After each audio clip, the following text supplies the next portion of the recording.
तो उसका फायदा नहीं नुकसान होगा। फायदा तो अलग चीज है, उसका नुकसान होगा क्योंकि वो मुस्तहिक नहीं है, उसको जरूरत नहीं है। आप सिर्फ अपने फायदे के लिए वहां खर्च करें तो पहली चीज हमने मुस्तहिक ढूंढना है। कितना अहम चीज है इस्लाम का कोई भी काम। ये काम मैं इस काम के लिए कहता हूं कि इस काम के लिए 5 चीजें इस्लाम ने मुंतखब कर दी। क्या मतलब, जैसे मिसाल के तौर पर हमने कोई चीज सामने किसी के लानी है, उसके लिए 5 चीजें जरूरी हैं। Reference, reason, why, what, when. ये चीजें जब 5 हमें मालूम होगी तो दीन की एक बात साबित होगी। अगर इनमें से एक चीज भी छूट जाएगी तो हमें पता नहीं, हम तो सिर्फ सुनी हुई बात को। इसलिए आप सल्लल्लाहु अलैहि वसल्लम ने फरमाया कि मेरा दीन ऐसा साफ है कि आपको जब ये 5 चीजें मालूम होंगी तब हम कहेंगे साबित होगी, वरना दुनिया के अंदर मेरे दीन के अंदर रखना अंदाजी करने वाले और अपनी बातें मिलाने वाले एक नहीं है, करोड़ों में है।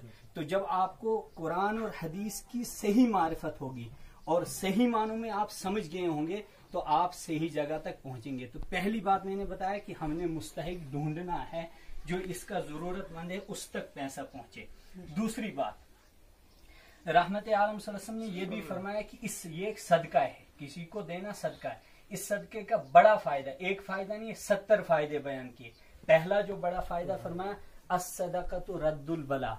जितनी भी मुसीबतें इंसान को आती हैं, और कहा कि अगर कोई ज्यादा बीमार हुआ, उसको डॉक्टर भी इलाज नहीं कर पा रहे हैं, तो आप सल्लल्लाहु अलैहि वसल्लम ने फरमाया कि अगर आप आखिरी जगह पर पहुंचे, फौरन अल्लाह के रास्ते में सदका करो, किसी गरीब को दे दो। ये सदका क्या करेगा, रद्दुल बला, ये सारी इस मुसीबत को टाल देगा।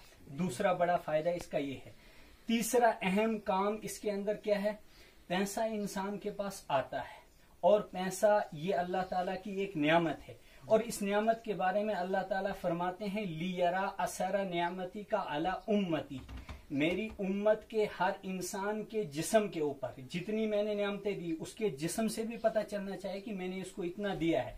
वरना बहुत सारों की सोच ये है कि एक इंसान करोड़ों में मालिक है, लेकिन वो फटे हुए कपड़े पहनता है और वो कहता है कि नहीं ये पहनना दूसरों को नहीं। आप सल्लल्लाहु अलैहि वसल्लम ने खुद फरमाया कि जब मैं नियामत दूंगा, मेरा रब तुम्हें आसमान से देगा, तुम्हारे जिस्म से भी पता चलना चाहिए कि इसको ये नियामत मिली है। अगर तुम्हें अंदर करोड़ों में पैसा है और दुनिया को दिखा रहे हो कि हम टूटे हुए फटे हुए कपड़ों के अंदर जा रहे हैं, तो मेरी नियामत की नाशुक्री ये भी है।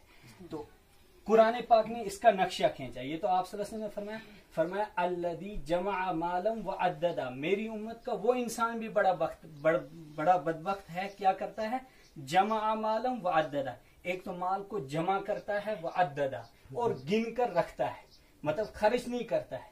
फरमाया इसका नुकसान क्या होगा। एक सहाबी खड़े हुए, उन्होंने पूछा, ए अल्लाह के नबी, हम किसको कहेंगे अपना माल, यानी हमारा माल दुनिया के अंदर हम किस माल को कहेंगे कि ये मेरा है।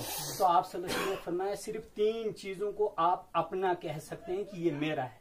पहली चीज फरमाया, वो लुकमा जो आपने प्लेट से उठाया, जब तक आप अंदर नहीं ले जाओगे, यहाँ पहुंचा के अगर आप कहेंगे, कोई पूछेगा ये लुकमा किसका, आप कहोगे मेरा, आपने गलत किया। इसलिए कि मुंह तक पहुंचने से पहले पहले मेरा रब तुम्हारी सांस को छीन सकता है, तुम्हारा रूह कब्ज कर सकता है। तो जब लुकमा अंदर जाएगा पेट में, तो आप कहना ये मेरा लुकमा था, अंदर चला गया, अब ले जा कैसे ले जाएगा। एक तो ये तुम्हारा माल है। दूसरा फरमाया, जो कपड़े आप पहनोगे उसके बाद फट जाएंगे, तो आप कहेंगे वो मेरा सूट था जो पिछले साल खत्म हो गया, जो अभी पहना है नया है, आप नहीं कह सकते मैंने। हो सकता है अभी आपकी मौत हो जाएगी, अगले दिन तुम्हारा भाई तुम्हारा कपड़ा पहन लेगा, ये तुम्हारा नहीं था, तुम्हारे भाई का था। और तीसरी चीज फरमाया, जो अल्लाह के रास्ते में किसी को आपने मदद कर दिया, मस्जिद में खर्च कर दिया, मदरसे में खर्च कर दिया, गरीब की शादी का इंतजाम किया, गरीब की बीमारी के अंदर आपने इंतजाम किया, इस माल को आप कहेंगे हादा माली, ये मेरा माल है।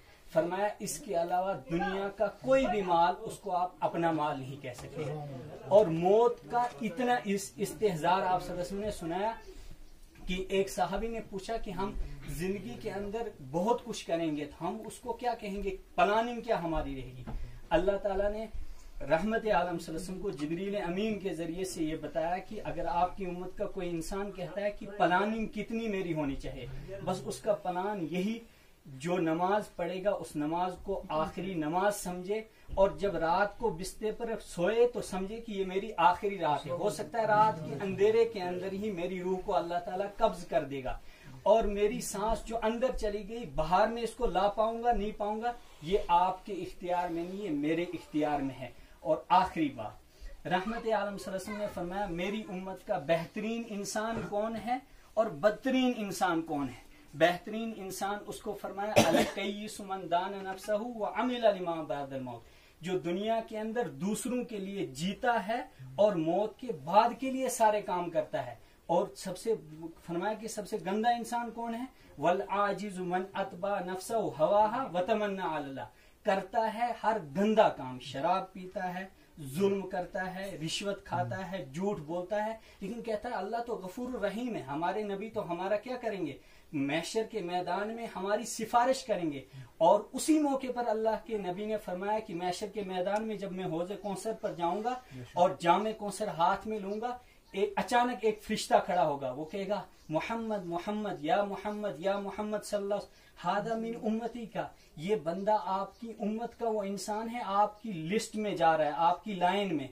तो अल्लाह के नबी फरमाएंगे ये कौन है, फरमाया दुनिया के अंदर आपकी सुन्नत को तोड़कर जिंदगी गुजारता था और कहता था कि रहमत आलम सल्लल्लाहु अलैहि वसल्लम महशर के मैदान में मेरी सिफारिश और मुझे जामे कौसर पिलाएंगे, लेकिन नमाज का वक्त आता था, सच बोलने का वक्त आता था, रिश्वत का वक्त आता था, उस वक्त आपको नहीं देखते थे। जब मरने का वक्त आया उस वक्त लोगों ने पूछा आप कौन है, कहा कि मैं उम्मत मोहम्मदिया में से एक हूं, मैं अल्लाह के नबी के पास महशर के मैदान में जामे कौसर पीऊंगा। उस वक्त अल्लाह के नबी खुद उसको फरमाएंगे सुहकन सुहकन मंदल लदी गैर आबादी दीनी, दफा हो जा दफा हो जा, दुनिया के अंदर तूने मेरे कामों को छोड़कर वहां रुस्वा किया, आज महशर के मैदान में अल्लाह का फरिश्ता मेरे सामने खड़े होकर ये जुर्रत कर रहा है, तेरी उम्मत का वो इंसान है जो तेरे काम नहीं करता था, लेकिन दुनिया को कहता था मैं अल्लाह के नबी का आशिक हूं, लेकिन तेरे काम हकीकत में नहीं करता था। उस वक्त अल्लाह के नबी उसको खुद वहां से धकेल देंगे, दफा हो जा,